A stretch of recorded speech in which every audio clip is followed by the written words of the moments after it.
Yo, is this thing on, man? Let me know if y'all can hear me. I should be loud and clear. Let me know if y'all can hear me in the comment section real quick, though. Welcome into the ChrisBeCappinn Show, man. It's a big slate for tomorrow. Wanted to try to get ahead, give you guys some early looks. It's two plays that I bet, and it's a couple of things I got on the short list, too, as far as like player props. I'm not a big player prop guy, but I do handicap them.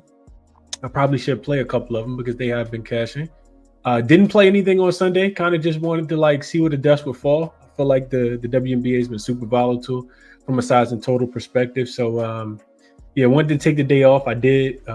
Felt good not to have anything. I feel like the lines are sharp too as we get closer and closer to playoff WNBA basketball. Neither here nor there. Settle in. Hit the like button for me as you can, and let's jump into the slate for tomorrow. We'll jump right into comment section since I didn't make any official plays. Gina, always first in the chat. She says, "What's up, Chris in chat? Went 3-0 to W on Sunday. Cash New York, Connecticut under 171. AB over 23.5 points plus rebounds, and AT over 8.5 assists." She says, "Good breakdown, Chris. I'm glad you cashed those. Those were three winners from the short list. Glad you cashed them." What's up, Free Sauce? He says, "Tap all the way in." Says he went big on Sonia Citron on Sunday. She delivered with 16. I'm going to tell you guys why I like Sonia Citron again tomorrow against Chicago. We'll talk about that in just a second. Chai says, "What's good, chat? Looking to get some great value on prize pick with the Lynx size with fee out. I'm going to talk about that for sure. Appreciate you, Free Sauce. What's up, Mark?" He says, "We hear you, Chris. Good evening, Chris." He said, we hear Chris. Good evening, Chris in chat. What up, Mark? Watson says, "RIP for Cardi for 2." Yeah, she don't say RIP. That make it sound RIP ain't no coming back from, but Fee will be back, man. She'll be back. She got plenty of time to heal. I actually think that it's good. Like I think it's good when players have to face a little bit of adversity, throughout the season. Not even just from Fee's like her individual perspective, but I think it's gonna make it even more worth it if they can get themselves to the back to the championship again to play against the New York Liberty. But also from a team perspective, like now somebody else got to step up. I see Alana Smith numbers are super inflated for tomorrow's game against the Storm, which we'll talk about in just a second. But I think it's actually good. Like Cheryl Reeves is the best coach in the WNBA. Like they'll figure it out. Like it's good. Like give Fee a little break. Let everybody else step up and play a role a little bit. I think it's good for the Lynx. That's my thought process. I always think it's good when players get hurt in the middle of the season, from an overall perspective, because then you got to, diversify the roles a little bit. Everybody got to step up, next person up. All right, let's jump into it for tomorrow, man. First up, we'll start with Jackson. Jackson went, so I'm keeping track of these. Jackson went 1-1 on Sunday. Kalia Copper over her 1.5 threes was easy. And then Ezzy Magmabort over her 8.5 points. She finished right on the hook. She finished with 8. So, I always tell you guys, check Jackson out if you're interested. There's always a link in the description to sign up. 50% off using code ChrisBeCappinn, 2 P's, 2 N's for whatever it is that you want to handicap. Let's jump into it for tomorrow. So first up, prompt. What are the two best WNBA player props for Tuesday, August the 5th? Jackson likes Angel Reese over her points, but I'm not sure why. Jackson must not know she's not playing. So we'll skip over that. She's already been ruled out. Brittany Sykes over her 3.5 assists is actually something I was looking into. We'll talk a little bit more about this in a second, but let me see what Jackson likes about it. So over her assists, I was actually looking at Brittany Sykes to bounce back on her points plus assists. I think the line was super, super low because she's been struggling. 17.5, I think, is what it is combined. So let's see what Jackson likes. So statistical breakdown, Brittany Sykes has been consistent. She has been a consistent playmaker, making the over on her assist prop a strong consideration. She boasts an excellent season-long hit rate of 72%. In her last 5 games, she's over in 60% of the time and averaging 3.8 assists in her last 3.8 assists. And in her last 10 games, she's over in 70% of the games, averaging 3.9 assists. Both of those are above the current line of 3.5 right now. Her performance against the Sky this season has been particularly noteworthy. She's averaged 4.67 assists across 3 games, hitting over 100% of the time. Despite the Sky's defense against her position ranking 7, Sykes' consistent ability to be able to distribute the ball, especially against this opponent, provides a solid foundation for the over bet. So take Brittany Sykes over her 3.5 assists, shop around, see where you can get the best of the number. I think this is a pretty good number. I like Brittany Sykes tomorrow. Let's jump into it because I got a lot to go over it. I'm not trying to be on here all night. First up, we got the Wings. They will be in New York tomorrow. They're getting 10 now. This line open 7.5. So all the money's coming in on the New York Liberty coming back home after the road trip. As far as injury report, the Liberty will continue to be without the 3 players that they have been without, which is there's no Breonna Stewart, there's no Nair Sabli, and there's no Kennedy Burke. So those 3 players will still be out for the New York Liberty. On the Dallas Wings side of things, they did just make the trade they traded Dejanay Carrington to the Minnesota Lynx in the trade that, included Carly Samuelson, who was waived. And then they got Diamond Miller in return. And that's one of the reasons why I did bet this game. Total is continuing to go up. Just open 169.5. It's up to 175. I kind of want to buck that trend and take the under, but I don't know if I got the cojones to do that because neither one of these teams playing a lot of defense. So what I ended up betting was actually, I bet the Wings team total over, not necessarily the Liberty. I know the Liberty can score. This open, I saw it as low as 80.5. But when I got it, it was 81.5. I think it's up to 82.5 on most books. The way I see it, I think Dallas, it'll be their first road game after 4-game homestand. They're coming up back-to-back losses. They've lost 4 of their last 5 games.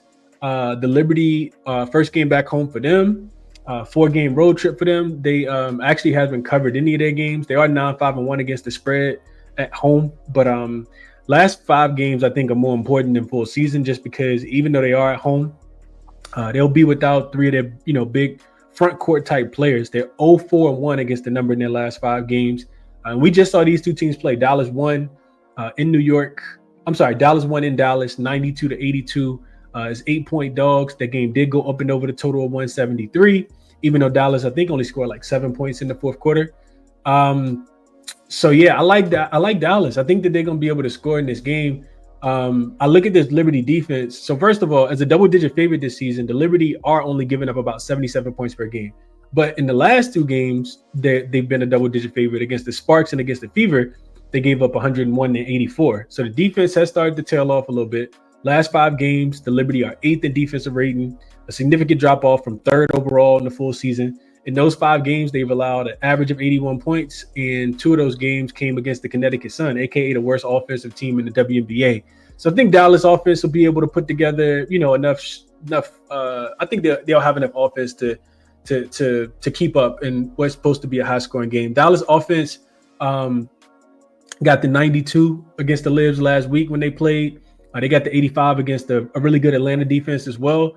And if you take out that 2 for 14 shooting, if they could have shot a little bit better in their last game against Indiana when we took the over on, I think that was on Friday, they would have broke 82 in that game too. They finished with, I think, 78. But like I said, they shot 2 for 14 from the 3-point line against Indiana. And I'm not expecting them to shoot that bad in this game. Either way, like I said, Indiana, Atlanta, New York, solid defensive teams. On the full season, Dallas averages right at 82 points per game, which is very consistent with their last 5 games, last 10 games, all right at 82. I think Diamond Miller slated to make her debut for this Wings team. If you know anything about Diamond Miller, you got a chance to watch her play before she got hurt last season. She just runs up and down the floor.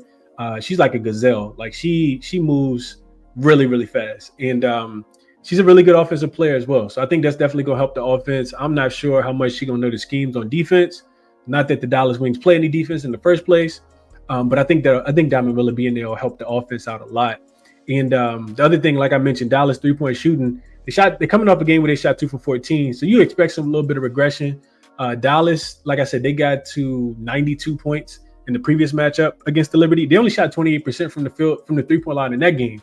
On the season, they shoot closer to 33%. So I do think that they'll be able to score. I took Dallas team total up and over 81.5 in this spot. I think they can get to 82 points. That's the way I chose to play it. From a player prop perspective, I think Paige is in a good spot. She's over in 3 straight games. Over her 17.5 in 3 straight games. Versus the Libs, when they just played 3 games ago, she did have a 20 ball. And I just don't think about they do have Natasha Cloud, but Sabrina Ionescu is still, kind of trash on defense. I think the Liberty coming back home could be a bit flat early in the game as well. They don't cover typically in the first half coming back home either. And Paige is just cooking right now. She's actually over. I said 3 straight, but she's also over in 5 of her last 7 games. So she's been the consistent, offensive player Arike was actually benched. I think she only played like 15, 16 minutes, finished with 8 points in that last game. So maybe even Arike plays a little bit better. She had a 14 assist game the last time that these two teams played, and I think she had 20 points. So I look for the Dallas Wings to be able to have some success, but I didn't play this game from a player prop perspective. On the opposite side, I feel like Jacko Jones eventually got to get it going. I know I talked about her over her 1.5 threes. She just missed some wide open looks in Connecticut the other day, a gym that she's very familiar with before coming over and play with the Liberty. She played in that gym. So maybe being back home, she's going to get the looks. The Liberty, if you think about the Liberty, they don't have a lot of offensive firepower right now. Like, granted, they have a bunch of three-point shooters, but they're not shooting the ball that great. Like, Sabrina's a consistent. She had to go crazy in that last game, and they didn't even win. They didn't even hit their team total over in that game against Connecticut either. And I think Jacko Jones going to have to play a lot better. You really can't rely on Leonie Fevish. You really can't rely on, Maureen Johannes off the bench. Emma Mieseman going to be playing her first game, for the Liberty, which I think that helps. I think that hurts the defense a little bit as well. I don't really know what to do with the Libs as far as like any of those players. I think I have a breakout game, but I think Jacko rebounds probably could be live in this game as well. I honestly think the Wings could cover again, honestly. Like, I don't really want to lead too many points with the Liberty, with them not being at full strength. And one of the key things that, made me think that way was I looked at the minutes with Stewie off the floor. And in the 364 minutes without Stewie on the floor, the New York Liberty are plus 1.21 in net rating. With her on the floor, they're plus 10.84. So the offense gets worse. The defense gets worse without Stewie on the floor. So wouldn't surprise me if Dallas was able to keep this one close as well. These two teams do play again. I think the game is on when do they play again? I think it's maybe they don't play again. I thought I saw that they play again. Maybe they don't. Maybe I'm tripping. Let's see what you guys are thinking about this one. We'll move over to the next. What up, Peasy? Appreciate you for tapping in. Marquis says went 5-1. All 5 I gave on the show, but took Mercury over 84.5. Did not score 2 points the last 3 minutes and 16 seconds. Stuck on 83. Hey, that's the type of stuff that'll make me pull my hair out, bro. Boy.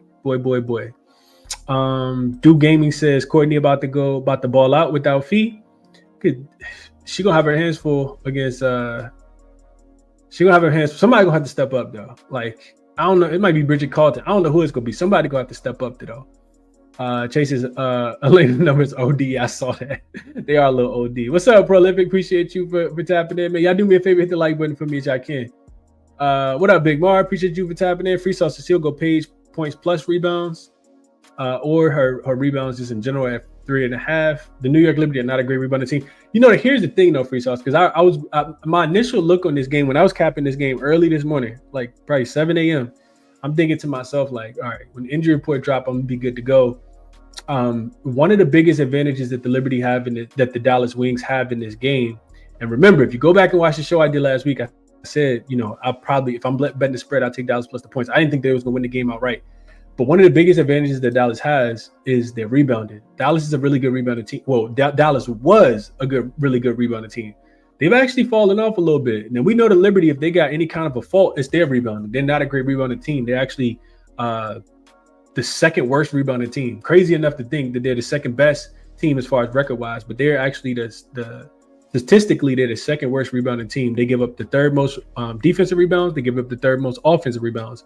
The Dallas Wings are the number 1 offensive rebounding team in the WNBA. However, in the last 5 games, they're actually the third worst offensive rebounding team. So that's what scared me a little bit. I'm like, if Dallas not going to crash the boards and, be able to get some second chance points, might not be good for them, because that's where you got to beat the Liberty. You got to beat the Liberty, by knocking down some threes and by getting some second chance stickbacks. Dallas still number 1 in points, second chance points, but the Liberty last 5 games, they're actually 10th, which is worse than the Liberty. Liberty give up the 9th most. So it's kind of crazy, man. Kind of crazy. What up, Hounds? Appreciate you for tapping in as well. Mark says, I tell over 82.5. If you like scoring, this is a game for you. No defense. Absolutely. I agree. Hopefully it stays that way. What's up, G Harry? Appreciate you for tapping in. Michael says over and Sabrina over her points. I think she's listed at 22.5. Helm says he'll go Sabrina under 29.5 points and assists. That's an interesting look. Free Sauce says also like JJ under her 12.5 rebounds and assists. Okay. Tyler says, give me the wings. Backdoor plus 10. I think it could keep moving. So it's crazy because it opened 7.5. When I woke up this morning, I didn't think the lines were out. If so, I would have capped them yesterday. But I thought the lines were going to come out later on today. And this was at 7.5 when I woke up this morning. It went all the way to 10. Now we're seeing some buyback. This is now down to 9.5. So I don't know. Maybe it goes to 11. I'm not sure. I kind of thought that it would open. And when I made the line myself, I made it at 10. I said it'd be 10, and I don't want New York. I do not want New York. The other thing I'll tell you guys is this real quick before we move on to the next game. I wrote this down. What did I do with it? Okay, so home favorites. So this is the Liberty, right? Home favorites return home off a 4-game road trip covered 39% of the time. This season, just 28% of the time. If they land double digits, which the Liberty were up until just a couple minutes ago, they cover just 28% of the time as well. So double-digit home favorites coming off a 4-game winning streak.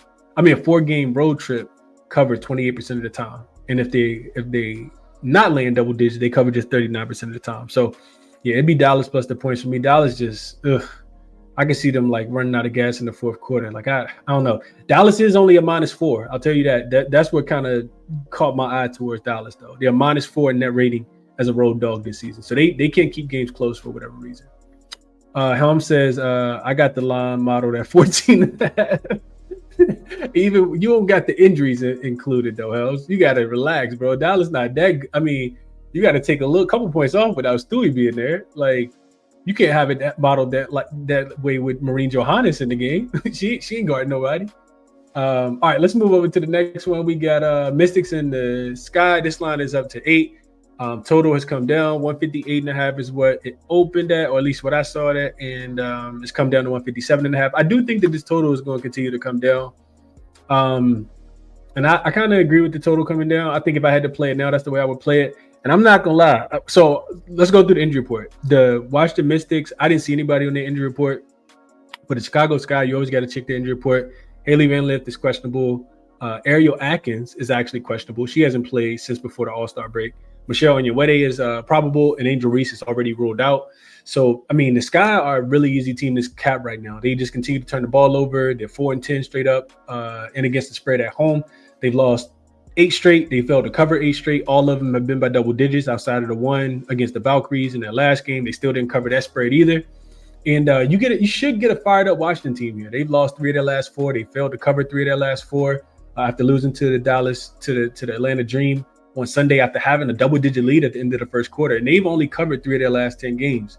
Now, I always talk about, if you've heard me talk about the Mystics at all, I say I don't want to lay a lot of points with them, but this is the golden opportunity. So I did play the Mystics. I got a -6 as soon as I saw Angel Reese was ruled out. I think if I had to play right now, I would just go Chicago team total under. Washington offense is still not great, but defensively, they have still been pretty decent. And they've been playing against some pretty good opponents as well. The last 2 losses have come against the Phoenix Mercury. And the Phoenix Mercury, I think it was one more loss in there as well. But the Phoenix Mercury, the Sparks, they keep losing to. And then, of course, they lost to Atlanta Dream. So they have been playing against some pretty good teams. I do expect them to bounce back in this spot. They've already beaten the Chicago team 3 times this season. Once by 7, once by 2, and the most recent one by 17. So if it's a team that they can win by margin against, it's typically this one. You look back through those games, and I started to think, like, what do the Mystics have up on the Chicago Sky? Because they've actually beat this team, I think, 5 straight times, dating back to last season.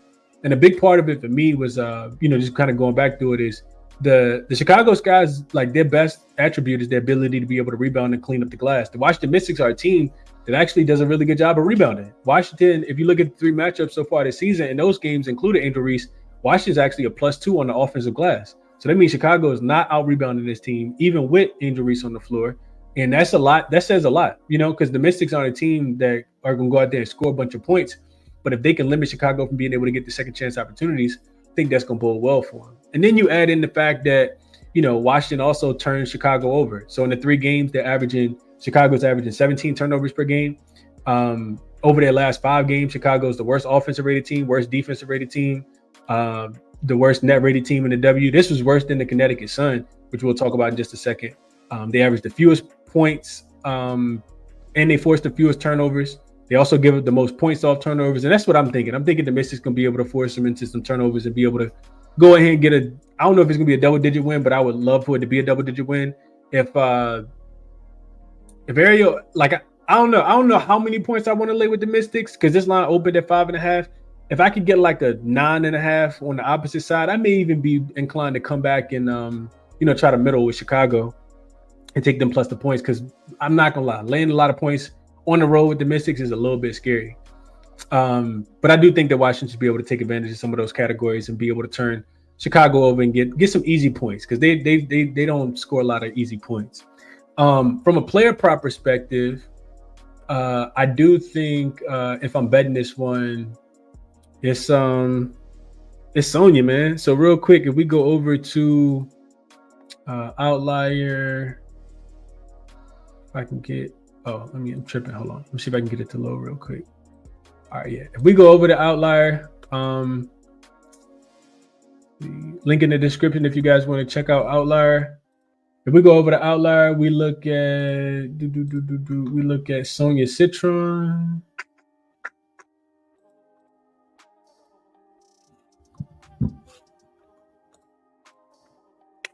I'm not sure why, but she does not did they pass up on her in the draft or something? She absolutely cooks this team. So here's her points, rebounds, and assists. This is Outlier, link in the description. I don't know if I said that already, but yeah, Sonya Citron cooks this team. She's lit Chicago up every single time that she's played against them. I got them pulled up right here. You can see 25 in the first time she played against them, 13, 9, and 3. 13 points, 9 rebounds, and 3 assists. And then in the second game she played them, she had 24, 13, 8, and 3. And then in the most recent game, she had 28 points and 2 rebounds and 2 assists in this game. So for whatever reason, Sonya Citron sees them and she absolutely goes crazy. And you can come down here and look at the field goal percentage. She shot 54% from the field, 63% from the 3-point line. This was the spot where she's also averaged 6 boards. You can see that right here, a little under 6.5 boards against these two teams. And she's played an average of 33 minutes. You can see that number right here as well. This is by I think it's great. Like I'm not sure why not to take Sonya Citron in this spot. Points, rebounds, and assists, 19.5 points, rebounds, assists. I don't think this line is going to be available tomorrow. I think it'll go up to 20.5. And then if you don't want her whole points, rebounds, and assists, maybe it is just taking the 3. Chicago is the worst 3-point defense. We talked about ChrisBeCappinn taking the 3s in the last game. You can see they give up the most 3s right here. You can see Sonya Citron has shot the ball really, really well against this team. 1 for 3 in the first game, but then 2 for 4 in the next, and then 5 for 6 in the following game. So Brittany Sykes, I also thought about Brittany Sykes as well. If we go back and look at Brittany Sykes, so Sonya Citron I like a lot. Brittany Sykes, see, her points plus assists was something that was on my short list. Let's see. So points and assists right here. Over 17.5. So I mentioned, right, she's really been struggling. Only 10-9 in her last 2 games, 4 and 8 and 16. So she's only over in one of her 4 games. One of her last 5 games. Look who she played against, though. This is Chicago. She had 18 and 6. And if you go here and look at their head-to-head matchup, they played 3 times this season. She did go under in 1, but 37 and 24. That to me feels like, she just goes crazy against this team. 18 points, 32 points. I don't know what Brittany Sykes been doing throughout the season because I feel like when I watch her play, she won't be doing nothing. But when she plays against them for whatever reason, she's had a ton of success. You can see here they give up the 3rd most points, the Chicago Sky do, and they give up the 2nd most assists. So Brittany Sykes, I think, is a really good candidate to to kind of break out of her slump tomorrow if you like playing on a breakout player. Her points by itself, I think, was 13.5. You can see that she's also over in 2 of the 3 games that she's played so far. She's also shot 45% from the field and 45% from the field, 44% from the 3-point line against this team specifically. So we shall see, but that's the way that I would play. I think you got to target some player props against a team like the Chicago Sky. Defensively, they are not a real basketball team, man. Not a real basketball team at all. All right, I'm gonna take a quick water break. Again, y'all hit the like button for me as y'all can, if you can, and we'll get into the comments real quick.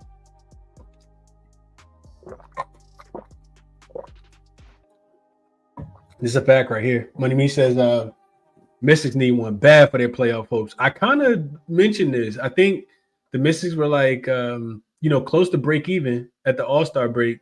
They have not been good since the All-Star break. The Mystics since the All-Star break. I know they lost the last game right before the All-Star break to the Sparks. It was in in LA. They came home, lost to the Sparks again. Since they lost to the Sparks, they beat the Storm. They beat the lost to the Sparks again, beat the Storm, lost to the Mercury, beat the Sky, lost to the Valkyrie, lost to the Dream. So yeah, it's the best matchup you're gonna get because you got the Lynx coming up after this on Friday. So you got to get this one against the Sky. You're right, Money Reach. I'm absolutely there with you. Reese got a back injury there. She I don't know if they're shutting it down. Chicago don't got nothing to play for at this point. They're not making the playoffs, so I don't know what's going on. Mark got in super early, got a 4.5. Like it. He says ESPN when it came out early Sunday. Nice. Helm says Mystic lose tomorrow, beat Minnesota on Friday. Whoa. Beat Minnesota? You got a crystal ball over there, Helms. Ariel Atkins is back. She may be back. She's listed as questionable. I actually think that Ariel Atkins could be a little rusty tomorrow. She hasn't played since before the All-Star break, and the Mystics not the worst defensive team. Their offense just stinks. So we'll see. We shall see if Washington can keep Chicago, off the 3-point line, because Washington, they really struggle against teams that can shoot the 3-point shot. We shall see. Let's see. Free sauces are like Rachel Banham over 11.5 points. She's averaging 12 field goal attempts a game last 5. And when she takes at least 10 shots, she's over this line every game this season. She also averaging 30 minutes a game last 5. Okay. Yeah, Ariel Atkins is not back. She is not back. You're right. Cheetah fan, you can tell you from Chicago. He want Ariel Atkins to be back. She'll be back soon. She may be back tomorrow, honestly. We'll see. But right now, she is not back. She's not back, quote unquote back. Like, she out there in the gym right now. She's listed as questionable. All right, let's keep it pushing. Next game up we got is the Sun and the Mercury. Do think that this line moved since I made the graphic. Yeah, it's up to 15 now. Because when I made this, Satu Sabli was her status was still unknown. Satu is now off the injury report, so she will be available in this game. I think Connecticut.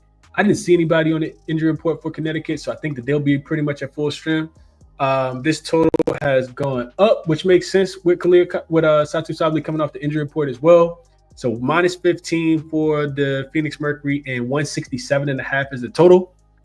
So the Phoenix, so it's interesting because there's 4 teams tomorrow that are in these, very interesting situational spots from a home road perspective, like either returning home or starting a road trip. Connecticut and Phoenix fit the bill, and then the same thing for Dallas and New York, because Dallas is playing their first road game after 4 or 5 straight home games, and Liberty are doing the opposite. And same thing with this game, right? Connecticut, I think, has played like 6 straight home games, and they played 6 straight home games, and Phoenix Mercury been on the road for 5 straight games. So typically, that's a spot where I want to take the dog. I want to take the team that's the road dog in this spot, not the home favorite in this spot. I already gave you guys the numbers, but I'll run through it one more time real quick. Home favorites return to home off a 4-game road trip, coverages 39% of the time this season, 39% of the time in the whole database, and 28% of the time this season. That says Connecticut in this spot. I think the line's just a little bit too inflated as well. I like Connecticut. I didn't bet it yet. Hopefully the line continues to keep going up. Connecticut is playing some good ball. I know it's been at the crib, but they've covered 7 of their last 10 games. Phoenix, first game back home after a 5-game road trip. They played 7 of their last 8 games on the road as well. Just feel like it's a lot of travel. I know that they can turn up. I know how good they were at the beginning of this, in the middle of the season, but they still haven't really proved it with Satu and, Kalia Copper and AT all on the floor. I like what I'm seeing from Connecticut. I know they can, kind of lay an egg, specifically in the second half. The offense just kind of runs out of gas. But the way I see it, and when I was looking at my numbers, it's just too many points for me to feel comfortable in with the Mercury here. Phoenix, So I think I mentioned this. If the home favorite that's returning home off a 4-game road trip are laying double digits, they cover just 28% of the time. I mentioned Connecticut covering 7 of their last 9 games. And this is probably going to be hard to believe it or not, though, the Connecticut Sun are actually the better defensive rated team last 5 games. They're the better net rated team last 5 games. They're minus 2.4 in net rating. The Phoenix Mercury are minus 2 in net rating in their last 5 games. It's hard for me to get to laying 15 points when you are minus 2 in net rating in the last 15 games. I think the line's just so inflated because Connecticut sucks. But Connecticut's been playing a little bit better. I like Connecticut in the spot. I think if they're going to continue to be able to compete on the defensive end, I think they got a chance to keep this one closer than the point spread. I kind of need to see it with the Mercury. Like if the Mercury take my money tomorrow and they beat Connecticut by 20, I'd be like, all right, cool. I'll take that one on the chin. Like I just need to see it with the Mercury, before I want to lay 15 points with them. Outside of them beating the Chicago Sky, I mean, that wasn't even super impressive because they were missing Ariel Atkins and Angel Reese. Like, I just haven't seen anything that makes me want to trust the Mercury in this spot. So, be Connecticut plus the points for me. I think if they show up on the defensive end and they can play with energy and effort, and you get Anisha Morrow down there dominating the boys because the Mercury are not a great rebounding team. Tina Charles plays well. That's the big advantage that the Connecticut Sun have that will be able to keep them in this game. And we saw some grit with them, covering both times against the New York Liberty. I thought, covering the game against the Liberty in the second game was actually something because they fought all the way to the end, to get that cover. I think they can do the same thing tomorrow. I'm not laying 15 points with the Mercury. So it'll be Connecticut plus the points for me. Not sexy at all, but they've continued to cover, and I haven't been making any money with Connecticut. They also covered the first time these two teams played as well. They were getting 14 points in that spot, and I had laid a minus 8.5 with the Mercury, and they couldn't even cover that game. So, yeah, it'll be Connecticut plus the points for me. The only way I want to bet it. Let's see what you guys are saying about this one, and we'll go to the next. And I thought about this game from a player prop perspective, but the only thing that I landed on, which I don't love, was Anisha Morrow over her 7.5 boards. She's over in 5 of her last 6 games. Mercury, of course, aren't the biggest team in the WNBA. They do allow the 4th most rebounds. Anisha Morrow's minutes can be a little Jekyll and Hyde. When she plays 17 minutes or more, she's over in 7 of her 13 games. She averages right at 8.1. She's also over in 4 of her last 5 games when she's gotten 17 plus minutes. To me, that just means that, the confidence. If you've had a chance to watch Connecticut play, she's like oozing with confidence. She's blocking shots. She's getting points. Like, we'll see what the only reason I couldn't get there, her minutes have been a little crazy. And then on the opposite side, we talked about this on Sunday. I think we also talked about it on Friday. We talked about it against Atlanta as well. Kalia Copper over her threes. Like, it's still minus 108 on FanDuel. I mean, it's not a lot to say there. She hit 2 against Connecticut earlier this season. She's coming off a game where she shot 4 for 6 against Chicago. She's hit 2 threes or more in 9 of her 12 games. Like, you're not going to find too many hit rates better than that. So I think Kalia Copper, could stay hot tomorrow. And especially if Satu don't come back shooting the ball too much. But I didn't play that either. But, yeah, those are the 2 ways that I would look. I think Tina Charles has a chance to, get busy against whoever the Mercury threw at her, even though she had a terrible game the first time these 2 teams played. I think she finished with like 2-2. She only played at 15 minutes. So I think she can get busy tomorrow in Phoenix, though. So that's my thought process. Overall, Connecticut plus the points would be the look for me. Let's see. What are you guys thinking about this one? Y'all talking about the Lynx game. We'll get to that in just a second. Connecticut, Tina Charles over 5.5 rebounds. I think Alyssa Thomas over 8.5 rebounds for Jess Fred. Suns first half. Yeah, I thought about Suns first half too, Helms. I'm not gonna lie. That's something that we agree on. I also thought about Dallas first half. These teams getting all these points in the first half, I kind of like, it's not a given that you're just gonna be up by 9 or 10 at the end of the first half. So there was something that I looked into. The Mercury are not a good first half team. I'm actually gonna pull this up real quick because I did look into this. So let's pull this up. I wasn't gonna mention it because I wasn't gonna bet it. I'm trying to keep this short, show kind of concise. But this is the Sun and the Mercury. This is Moneyball. There's a link in the description if you guys want to check this out as well. But this is the Mercury in the first half. 2-7 in the first half as a home favorite. They've covered 2 of their 9 games as a home favorite in the first half. I can't lay points with you in that spot. Not at all. And I know the Sun haven't been good. Well, hold on. Matter of fact, this is even ATS. No, Mercury actually a little bit better, but still not great. 4 and 5. So not profitable in this spot, laying points on the road. Laying points is a home favorite. Yeah, I couldn't get there. And their offense really, really struggles. I'm not sure how, but maybe the odds makers are setting the totals too high. 7-2 to their team total under in the first half as a home favorite. The Sun are actually 8-3-1 to their team total under. So this says first half under. Don't know if I could get there with that either, but yeah.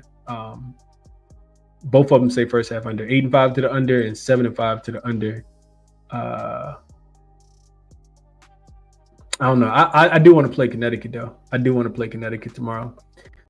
Helm says 18 under her assists.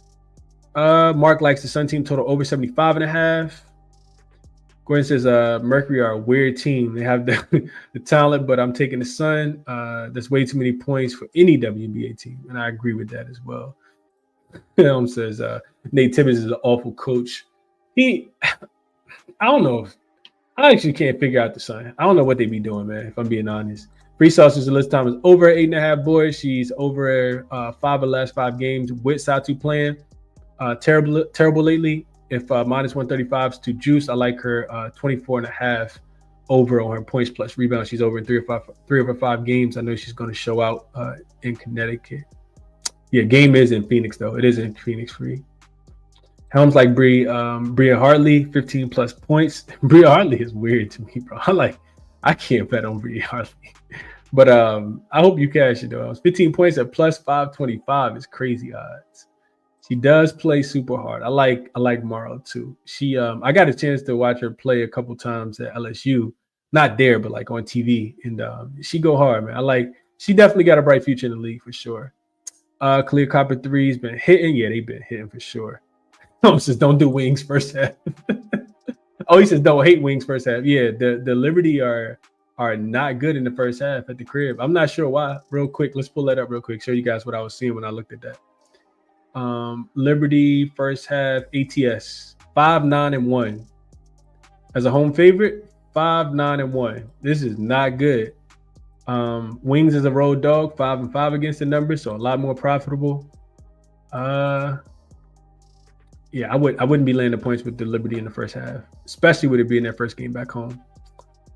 Freestyle says you already know Tina Charles at home is a wagon over 22.5 points. Is still 11 to 15 games. Yeah, she on the road in this one though. Freestyle says could this be a great get right spot for Satu with the recent stuff their coach said about her? Yeah, I honestly can't bet on Satu because I don't know what was going on. I did cipher through some beat reporter stuff, and I think from what I read, Nate Tibbetts is trying to be super supportive of her.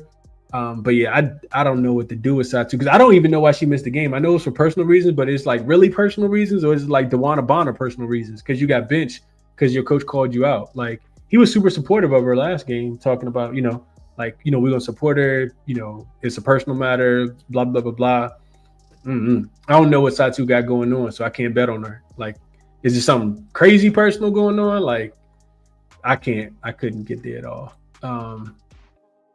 Don't seem like it's family oriented though, because if so, Nair Sabli would have been missing too. And I feel like she was at the Connecticut game the other day. So maybe it's Satu own stuff. I have no idea. I don't know what to do with Satu at all. Let's see. Just for instance, minute distribution in the blowout fourth quarter makes all this really, really difficult. Resources. I had to back with this game. All right, let's go. We got 2 more left. Fever and the Sparks. Line still 1.5? Yeah, they're still 1.5. Fever laying a 1.5 on the road now. They actually opened as a 1-point dog. Total has shot up. I missed the best of this number too. I see 172.5. I'm guessing they opened somewhere close to that, somewhere lower than that probably. And it's all the way up to 176.5. This may be the highest total that we see all season. This could potentially get to 177 tomorrow, 178. I see a 176.5, matter of fact. But I'm still not going to bet it. If I had to bet it, I still would only bet over, though.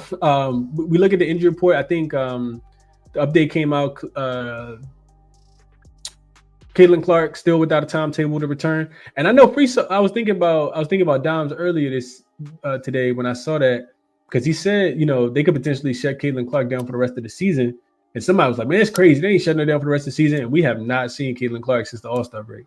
And it's still without even a timetable. So get well soon, Caitlin. She will continue to be out. Fever been rolling though. It's like almost like they're like, cool, we don't need Caitlin. They roll into the LA coming from Seattle. Got another win.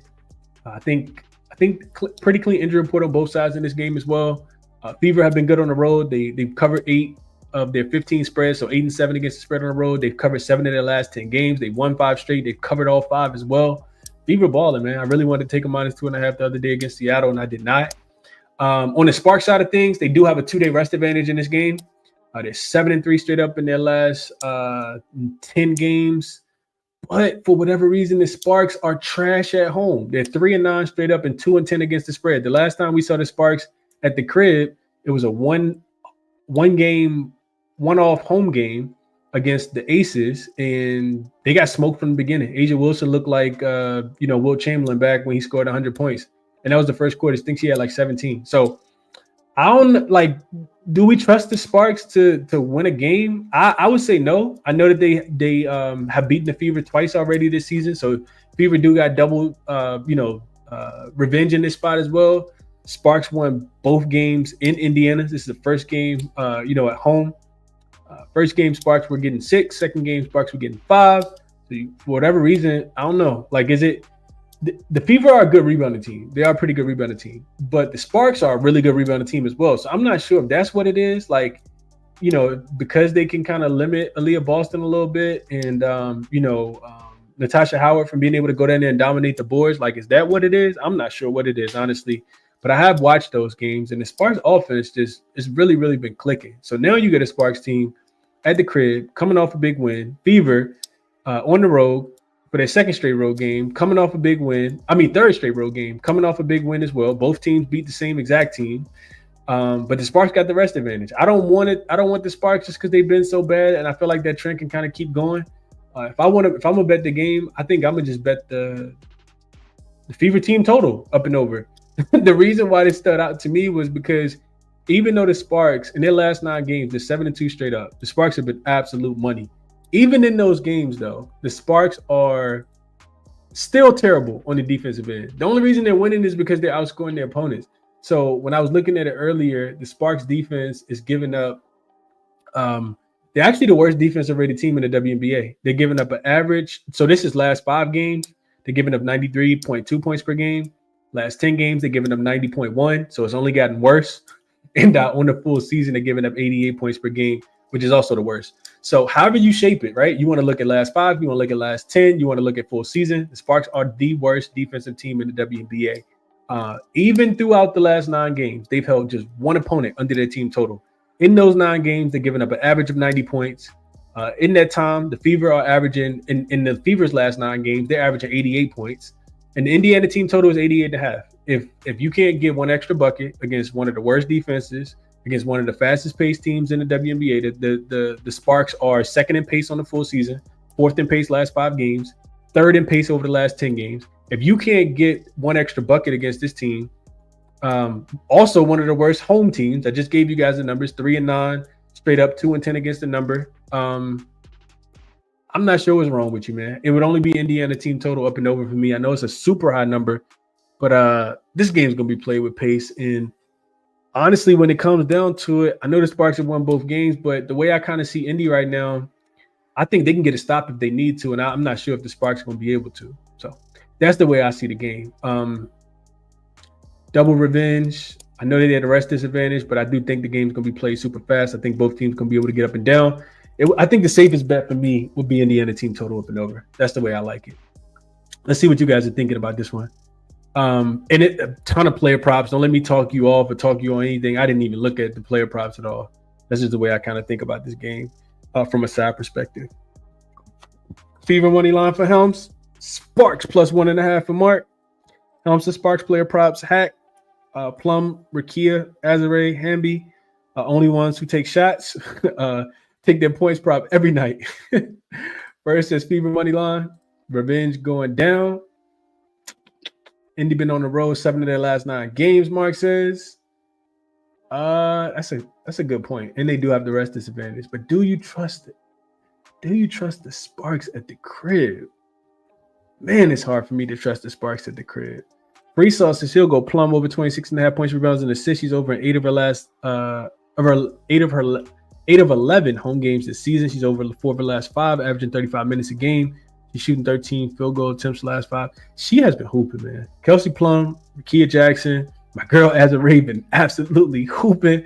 I love Azurá Stevens. What's Azurá points prop for tomorrow?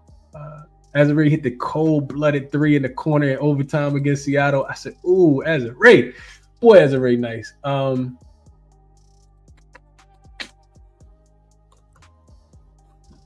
Azurá hooper, man.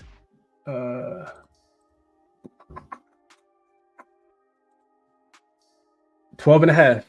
Oof. Azurá over in 8 of her last 9 games. Well, hold on.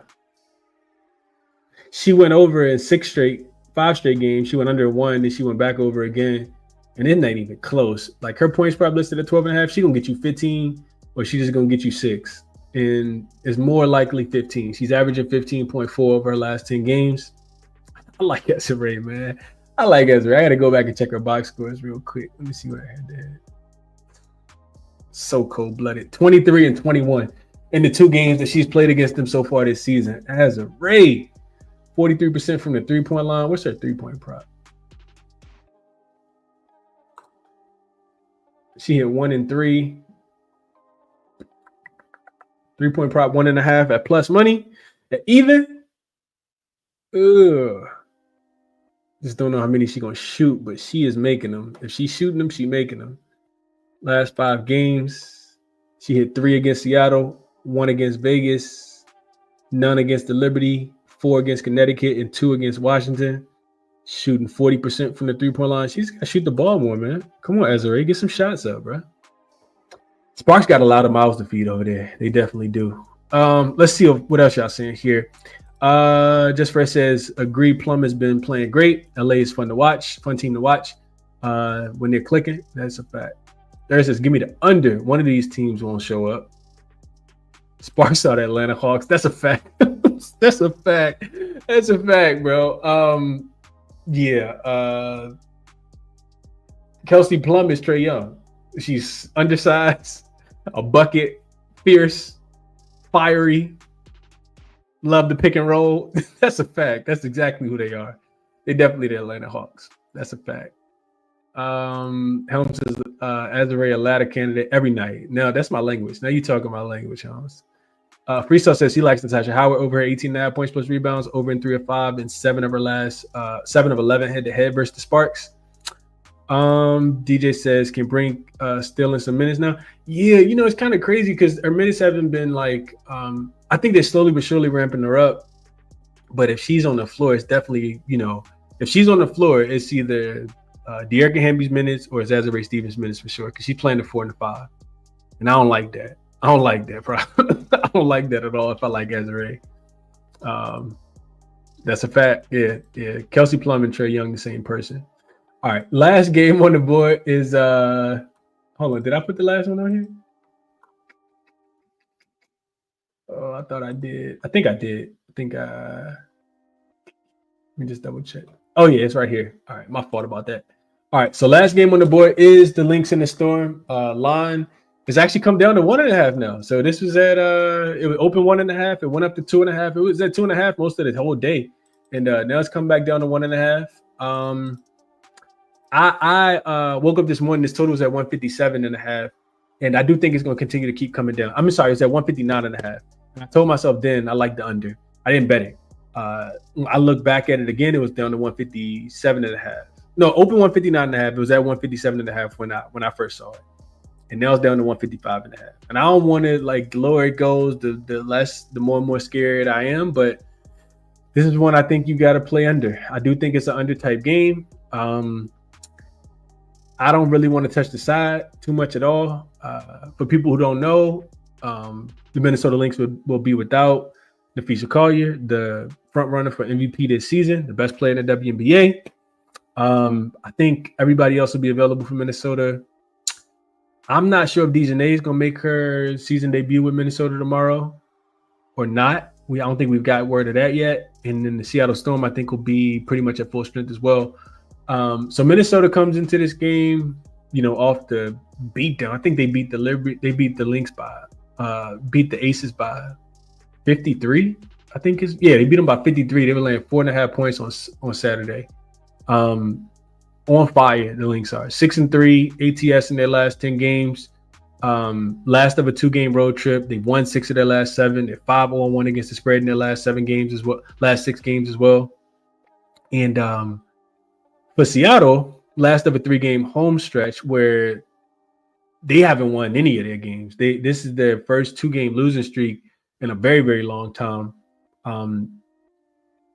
Seattle probably got a real bad taste in their mouth, but they probably had a real bad taste in their mouth going into the Sunday game as well. And they missed that. They lost that game because they couldn't hit a 3 late in that game as well.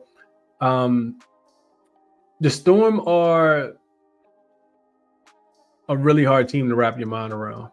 This is a good team, but not like for whatever reason, like not at the crib. They're 5-10 against the number, only 3-7 against the spread in their last 10 games. I mentioned the back-to-back losses to Seattle and Indiana, and they're only 3-9 against the spread at home this season as well. Like this is for whatever reason not a good team at the crib. Will they want to play hard tomorrow? Beat the Minnesota Lynx? I do think so. These teams have split so far this season. Minnesota won the first game. Seattle got their revenge in the second game. Gave Minnesota, I think, their first loss of the season.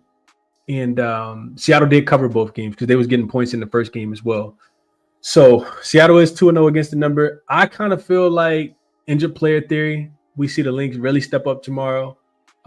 Last year, for what it's worth, they were really good as a dog. This is the first time we've seen them as a dog this season. Last season as a dog, they were 13-8 straight up, 16-5 against the number. And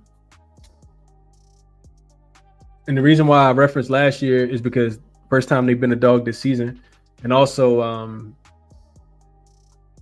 they were really good last year. Last year was the first year that they were really good in quite a while. When they were a road dog last season, 9-6 straight up, 11-4. So maybe it is a little bit of a, all hands on deck spot tomorrow. And then you probably fade them against the Washington Mystics. The Mystics will have, I think, double in-season revenge. The Mystics got smoked by the Lynx the last time that they played because the Lynx were coming off their loss in the Commissioner's Cup game against the Indiana Fever. I'll never forget that one. They smoked the Lynx in that game. I think they beat them by like 17 as like a 8-point favorite or 7.5-point favorite or something like that. So yeah, this is a spot where it'd be I kind of want to get there with the Lynx, but I'm not sure if I'll play. I do think the under is the best play on the board. You can see on the screen here, first and second defensive rated teams. And Seattle's offense has been so bad recently. You guys see that they're 9th offensive rated. These numbers on the screen are full season numbers, but if you look at the Seattle Storm, recent numbers, last 5 games, 7th in offensive rating, last 10 games, 11th in offensive rating. So this is a terrible offensive rated team, but they are number 1 in defensive rating over the last 5 games. And we know the Minnesota Lynx are also really good. They're 3rd best defensive rated team last 5 games, number 1 on the full season. And they're giving up just 75 points per game. The Seattle Storm are also giving up just 79 points per game. Both of those are last 5 game numbers. I would think that without Fee on the floor, Minnesota, I'm going to just double check this real quick so y'all can see it as well. I would think that without Fee on the floor, the offense would get worse. Maybe they even play a little bit slower. Let's see what the numbers look like. Statistically speaking, Minnesota is a plus 18 with Fee on the floor. 114 offensive rating and a 96 defensive rating. Boy, that's good. Now, without Fee on the floor, the offense gets worse. It goes from a 114 to a 102. So it's a 12-point differential as far as scoring the basketball. But defensively, they're good. 311 minutes without Fee on the floor. They have a defensive rating of 95. So the defense is really, really good still. Maybe it's just a Seattle team total under. I think it's like 78.5. Somebody going to struggle to score the basketball in this game. And it wouldn't surprise me if it was Seattle. I think Minnesota going to still be locked in. I want to bet under, but maybe it's a single team total under. I don't know what I'm going to do with this game, or even if I'm going to play it, if I'm being honest. We'll see. We shall see. Let's go through the comments real quick and get up off here, man. I'll give you guys a quick recap. What up, Jose? Appreciate you for tapping in. Jose says Lynx for him. Mark says he'll go Seattle on the money line. Free Sauce says Skylar Diggins over her 3.5 boards. She's had 7, 4, 10, 0, 6 her last 5 games at plus 120. Cheryl Reeves plus 2. Cheryl Reeves money line for him. Like the Lynx, I understand it. Free Sauce says Courtney Williams triple double if you find it. I'm pretty sure it's out there somewhere. It might be able to build it. DJ says Lynx actually know how to ball without Collier. I'll take the stud buzz to get it done on the road plus 105. Kind of think they can too, man. I kind of think they can too. Helm says I'm on Courtney Williams under 19.5 points and assists. Skylar gonna be on her all night. Erica Willikin cannot guard Kayla McBride. Mark says it's a little bit of a fatigue spot for the Minnesota Lynx. I don't know, Mark.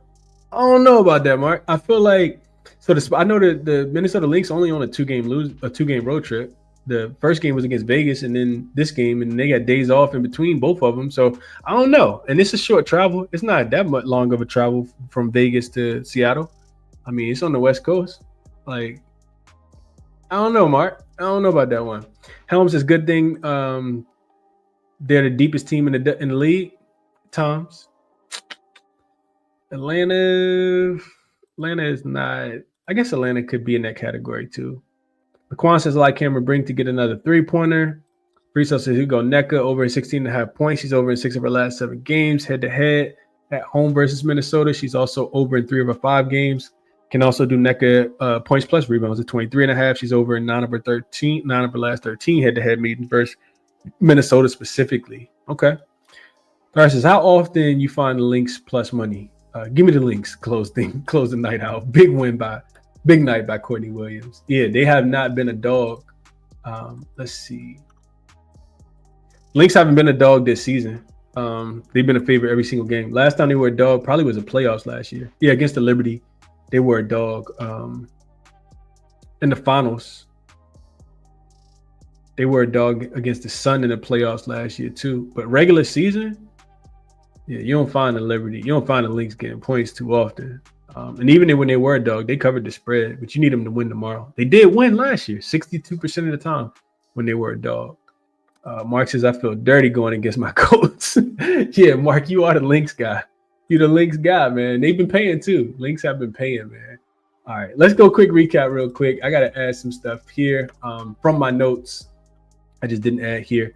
I did play Washington plus the minus the 6. Like I said, I may even middle this if I'm being honest. We'll see where the line goes to. We'll see if Ariel Atkins plays. She is listed as questionable. I bet this, and I also bet Dallas team total over 81.5. Talked about why I like that. As far as the other looks for tomorrow, also in this game, if I'm betting player props, it's Paige Bueckers over 17. I think I failed to mention this, but Paige Bueckers over her 1.5 threes as well.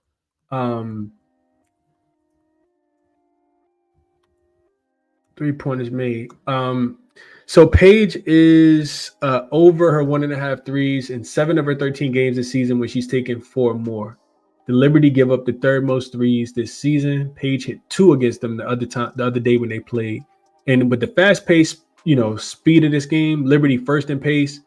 I think Dallas is 5th in pace.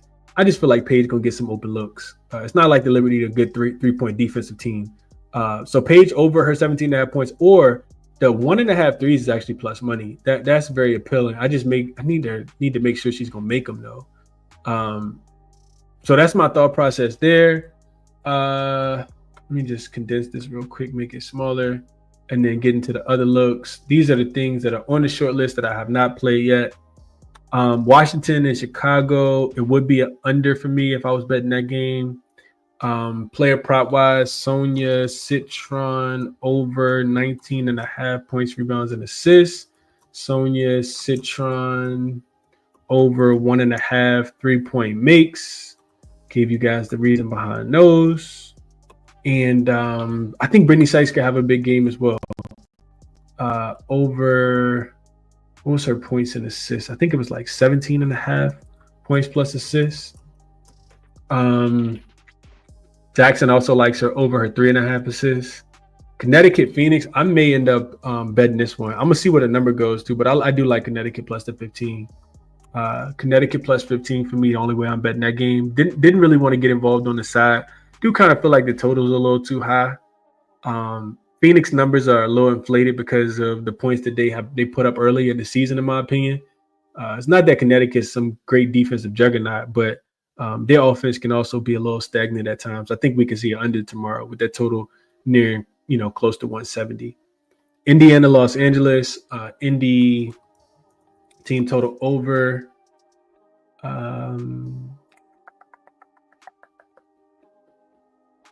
Number was 88.5, I think it was. And I didn't bet this, so it still should be red. Not sure why my colors are changing by themselves. But yeah, Indy team total over. And I don't know what to do with the Minnesota and Seattle game, man. I really, really don't. I kind of just want to bet under, but I hate getting the worst of the number. Looks like BetOnline moved this up to +3. No way BetOnline got a Seattle +3. Seattle -3? If I can get Minnesota +3, I'm on it. We'll see where the line goes. I'm actually going to not even write anything for that game. Kind of want to take Seattle team total under, though. Under 78.5, I think, is the best number. I feel like Minnesota can show up defensively. Seattle's offense is not great.